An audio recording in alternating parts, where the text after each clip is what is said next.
BJP పప్పులు ఉడకవని TPC chief Mahesh Kumar Goud స్పష్టం చేశారు. గాంధీ భవన్లో జరిగిన సమావేశంలో ఆయన బీజేపీ బీఆర్ఎస్ పార్టీలపై విరుచుకుపడ్డారు. బీజేపీ జాతీయ అధ్యక్షుడు నితిన్ నవీన్ తెలంగాణ పర్యటన అట్టర్ ఫ్లాప్ అయిందని ఎద్దేవా చేశారు. జాతీయ అధ్యక్షుడు వస్తే కనీసం 200 మందిని కూడా పోగు చేయలేకపోయారని విమర్శించారు. దేవుడి పేరుతో రాజకీయం చేయడం తప్ప బీజేపీకి వేరే అజెండా లేదని, అయోధ్య స్కామ్పై ఆ పార్టీ సమాధానం చెప్పాలని పీసీసీ చీఫ్ డిమాండ్ చేశారు. మతాలపై రెచ్చగొడితే రెచ్చిపోయే జనం కాదు. వందల ఏళ్ల తరబడి ఇక్కడ శాంతి వాతావరణంతో కులాలు మతాలకి అతీతంగా, ప్రాంతాలకు అతీతంగా సామరస్యంగా ప్రజలు ఇక్కడ మెదులుకుంటారు. ఇలాంటి రాష్ట్రంలో వచ్చి మీరు చిచ్చు పెట్టాలంటే అది సాధ్యమయ్యేది కాదు.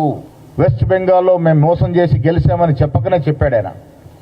వెస్ట్ బెంగాల్ తరాలో తెలంగాణలో చేస్తామని. ఏంది మీరు చేసిన? వెస్ట్ బెంగాల్లో ఓట్ల దోపిడీ చేశారు, ఓట్ల దొంగలింపుకు పాల్పడ్డారు. 92 లక్షల ఓట్లు తీసేశారు. పాపం మమతా బెనర్జీ 25 లక్షలతోనే ఓడిపోయింది. మీరు జత చేసిన 30 లక్షలు మాత్రమే. బీహార్లో ఏం చేశారు? మీరు ఓటు దొంగలించారు. ఇటీవల మా మీనాక్షి నటరాజన్ సీటు దొంగలించారు. ఓట్ల దొంగలు మీరు. ఈ దేశం అంతా గ్రహిస్తా ఉంది. తెలంగాణలో కూడా ఓట్లు దొంగలించి గెలుస్తామనుకుంటే పొరపడ్డట్టే.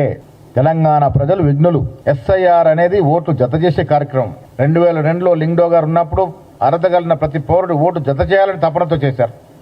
ఇవల్ల మీది కాదనుకున్న ఓటును తీసేసే కార్యక్రమం జరుగుతూ ఉంది. అందుకే కాంగ్రెస్ పార్టీ 2 మాసాలుగా అప్రమత్తంగా బూత్ స్థాయి నుంచి రాష్ట్ర స్థాయి వరకు మా కార్యకర్తలు మేలుకొని మా తపనంతా కూడా అర్హత కలిగిన ప్రతి పౌరుడికి ఓటు ఉండాలి.